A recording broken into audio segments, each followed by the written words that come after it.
Plain and simple, every RV built is garbage, absolute trash, the most horrible quality, and no type of RV or manufacturer is immune. Whether we're talking about a travel trailer, a fifth wheel, toy hauler, motorhome, companies like Brinkley, Grand Design, Winnebago, Forest River, Keystone, Thor, you name it, they're absolute junk. The worst built products ever in the history of American manufacturing. As soon as you get them on the road, they're going to fall apart on you instantaneously, and you're going to have no support from the manufacturer or the dealer. That's the most common statement made on social media and the internet today, and no platform is immune from seeing this. Now, what we're going to do today is we're going to break that down and actually come to a more centered approach and see what the real answer is towards, are RVs really junk? Welcome to HB RV Lifestyle, the podcast. I'm the host, John Levingston, aka the Honey Badger, here to give it to you straight and transparent about the RV business, as well as some other things. Now, the first question a lot of you will have is, who the heck are you and how can you give an opinion on this? Well, I've been in the industry for almost 17 years now, and I've done just about every job at the dealership level. I've been a technician, a PDI clerk, a check-in clerk, parts guy, service writer, service manager. Shoot, I've been a finance guy, a salesman, a sales manager. I've worn just about every hat at an RV dealership you can think of. I've also worked on the manufacturing side. I've done a lot of third-party inspections. And I actually love the lifestyle. I actually live in an RV myself. I've owned 4 of them in my lifetime. So I could say I'm not the perfect expert, but I think my more centered approach will help you get a better understanding of what's really going on. Now, why has this gotten so prevalent?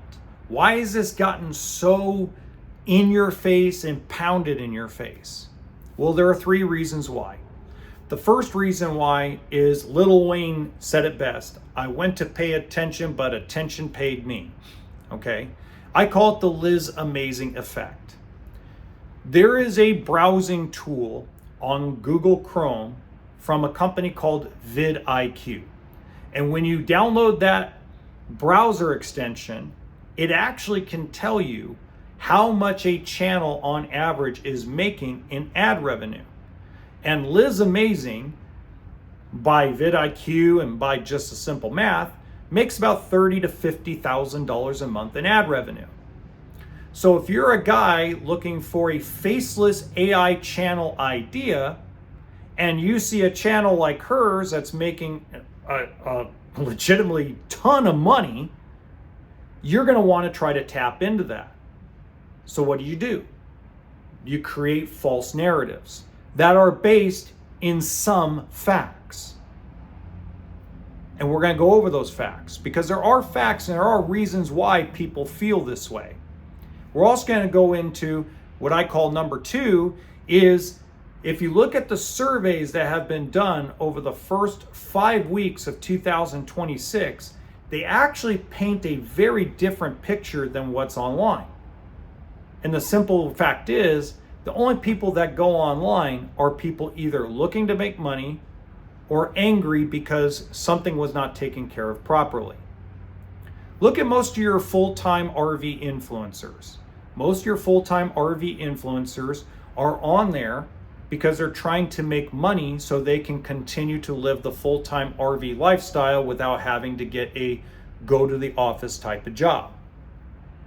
They also are being offered money from different brands like Alliance or Brinkley, Grand Design, Rockwood Flagstaff, Pleasureway, Road Trek, Midwest Vans, etc., etc. These are all companies that offer them brand deals so that way they can continue to promote the lifestyle and put it in a positive light. I mean, look at all the van life influencers. So they're all in it for both the pleasure and the money. It's good money. It's not horrible money. It helps feed their lifestyle and continue their channel. On the other side, people get very angry. especially when they're pissed off because either the dealer or the manufacturer is not taking care of the problem. And that's going to be a segue into number 3, so pay attention to this. So what do? They have an outlet. They go on Facebook, they go on Instagram, they go film everything wrong. They start putting the manufacturer on blast. They start putting the dealer on blast. And as soon as that dealer or manufacturer decides not to do anything for whatever reason, they end up on channels like Liz Amazing or their own channel or Wingman Wisdom.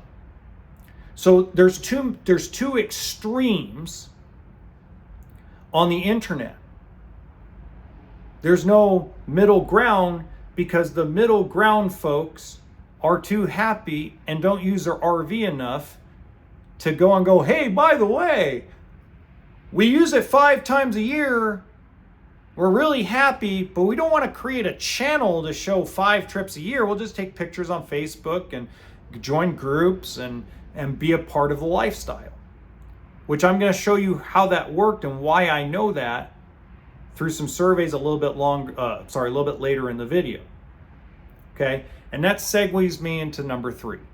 Number 3 is in 2022, and actually it began at the end of 2021, but in 2022, Grand Design, which was put on the pedestal of pedestals as the best in the business, nobody was better, nobody built a better product, it's the king of the castle, began to have the frame failure, frame flex problem that exploded overnight. And instead of taking care of the problem right then and there and nipping it in the butt and taking care of the folks, it decided to linger more and more and more. So then folks started thinking, well, if Grand Design, which is the absolute, considered the best in the business, can't get it right, that means everybody else is junk. And there's a lot of influencers that jumped on that bandwagon and decided to carry it all the way through. Now, am I blaming Grand Design? No, I'm not going to blame anybody, but that is a fact. Because prior to that, there wasn't the amount of Armageddon level problems. They just got worse and worse, especially when you consider that 2022 was right smack dab in the middle of the COVID years, which the COVID years are considered the worst built ever travel trailers and motorhomes. That's for another video. Okay, now let's look at some realities. Reality number 1 is, we'll use Brinkley as an example, because I pounded on Brinkley a lot. So Brinkley has a leak issue. It has to do with their external experimental seal that gives them the look and the flavor that makes them stand out and look amazing. But it has issues. And it has issues for whatever reason. They might sort them out, they may not. I don't know. But does that mean that every single Brinkley that is built, travel trailer, fifth wheel toiler, does that mean every single one of them is going to leak severely and rot a floor? No. Does that mean half of them will? Absolutely not. Is it bigger than what the manufacturer says? Absolutely. Is it as big as everybody wants to blow it out of proportion on? No. And that goes for Grand Design frame failure. That goes for Grand Design Imagine slide seal problem. That goes for Alliance RV's bathroom problem on their fifth wheel or their separating rear cab. If we look at Forest River Catalina, does that mean every component that Catalina uses is going to fail because they were all on a recall list for like a year? No.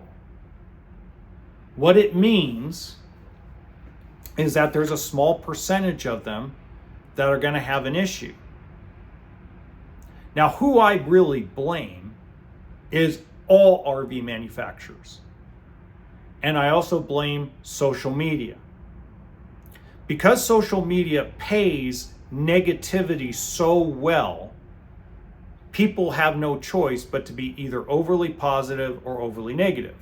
If we actually look at our everyday life, you look at politics, you look at automotive, you go look at relationships, you go look at passport bros, you go look at red pill, blue pill, purple pill, yellow pill, you look at all this junk on the internet, and the majority of it swings to one extreme side of content or the other. The middle ground has gotten kind of lost in conjunction. Realistically, the only real middle ground left, there might be more, but the reality is Joe Rogan's one of the last middle ground people in mainstream media. Now you can argue with me. You can argue with me on that all you want. I'd understand if you got arguments about it, but the reality is that that's what pays the best. And at the end of the day, a lot of these people seek only financial gain. Some of them seek both fame and fortune. Some people want to hide behind AI and a faceless channel. That way no one ever knows who they are and they just rake in the bucks. Doesn't matter what the material is. It could be true. It could be false. That's just a fact of life. So what do the real people say? Well, I'm going to link one of the surveys down below because I have it in a link in rvbusiness.com. Now, rvbusiness.com is a propaganda machine for the RV industry. Always has been, always will be. But rvtravel.com is more for the lifestyle and the community. It's not for the actual manufacturers in the industry. It is a very straightforward website, and I think for the most part, they're as down the middle as you can get and actually lean more towards consumers. So I'm going to put this in the description box below as well, because this is the first survey I'm going to go over. Now, I did do this the other day, so for those of you that are like, hey, wait, you're repeating yourself from yesterday, this is the deeper dive. So they did a poll which drew more than 1,200 responses. Now, you have to understand 1,200 responses on a website like rvtravel.com in the RV industry is a lot. If this was the car side of the world, I'd say that's a crappy survey. But because of the fact that the RV industry represents less than 1% of entire manufacturing sales across the United States, 1,200 respondents is a lot. Okay. How well built is your RV? That's all the question was asked. Not about what year, not about age, anything else. Okay. 35% said it's very well built. 41% said it's well built, but not very well built. 21% said it's built okay, that's about it. Now, you think about all the spectrums. It can't be just people buying $200,000 rigs. Some people got to have like a Coleman 17B that they bought for 13 grand, or maybe a $20,000 Catalina, or maybe a $70,000 Brinkley, whatever the case may be. So that means that 96% of people, if you add it up, 96% of people that took the survey were at least happy to okay feeling about their RV. 4% said it's junk or poorly built. So imagine that. 96% of people that took that survey were either happy with their purchase or like, yeah, it's cool. That's the super majority. So let's take and let's go against the manufacturer for a minute. So this is why I say when Grand Design was stating that less than half of 1% of their frames fail, you're BSing people. When Brinkley says that less than 1% of their seals fail, that's not exactly telling the truth. But at the end of the day, 4% sounds like it's more in the ballpark. 5% sounds like it's more in the ballpark. Now, I still feel like 4 or 5% is a big number. It's a number that needs to be shrunk down to less than 1%. But compared to what is being posted on the internet on a daily basis, on a weekly basis, on an hourly basis, that goes against the grain of what the narrative is on the internet and social media. Now, I conducted, in conjunction with a marketing agency, a survey that I actually helped them put together and put out back in December of 2025, which wasn't that long ago at the time of this episode. So I'm going to read it to you because I don't have a link to the website. This is sent out to dealerships across the US and Canada just to give people an idea of where people's minds are. Now, the two questions I'm going to reference are the only two that matters when it comes to quality. The first one was, what will stop you from buying an RV in 2026? 75,000 people responded to this, okay? And this is based on information sent out to folks that at least went to an RV show in 2025, okay? That's who was sent this survey. 72% said that prices were too high on the type of RV they wanted to buy. 10% said their trade value was too low. 8% said that, how do I put this? Because I made it a long thing. Basically, 8% said it had to do with the fact that they just didn't have their finances in order, okay? 1% of the people that came back on that survey said RVs are junk and you'd never buy one. They're the worst quality, okay? On this other question, it said, if you already own an RV, how satisfied are you with your purchase? Again, we got 75,000 people that responded to this. It was very satisfied, satisfied, somewhat satisfied, wow, this was the worst purchase ever. Only 2% said it was the worst purchase ever. Everybody else, for the most part, was somewhat to extremely excited for their RV. Now, at the end of the day, there's multiple surveys all across the internet that I have run into, and almost every one of them, whether it's dealing with marketing, dealership programs, this is all targeting trying to get the dealership side of the industry to kind of set themselves up for a somewhat successful year. Is it going to help them make sales? Probably not, but because most of them don't listen anyway. But at the end of the day, we are seeing that the super majority of RV owners enjoy their rig. Now, I asked a personal question to everybody that watches this channel. If you're on the email list, I sent out an email. I said, if you own an RV and you're happy with your purchase, if I paid you $500 a month, would you put that experience online weekly? And if you say no, is there any dollar amount that you would do, any dollar amount that I could pay to have you do that? 94% of people that responded to that question said they would never, ever put it on the internet. They would never create videos, ever. There's no dollar amount. Most people want their privacy. Most people just want to live their life. They're not like me, who's in front of the camera. And if you go back 5 years ago, I was a nervous pervis to be on the camera. I hated being on camera. So not everybody's built for this. It's not until you're mad, pissed off, and emotional that you're like, you know what, screw it, I don't want to deal with it. Or unless you have a game plan of creating a following and fame and fortune because you want to live a certain lifestyle.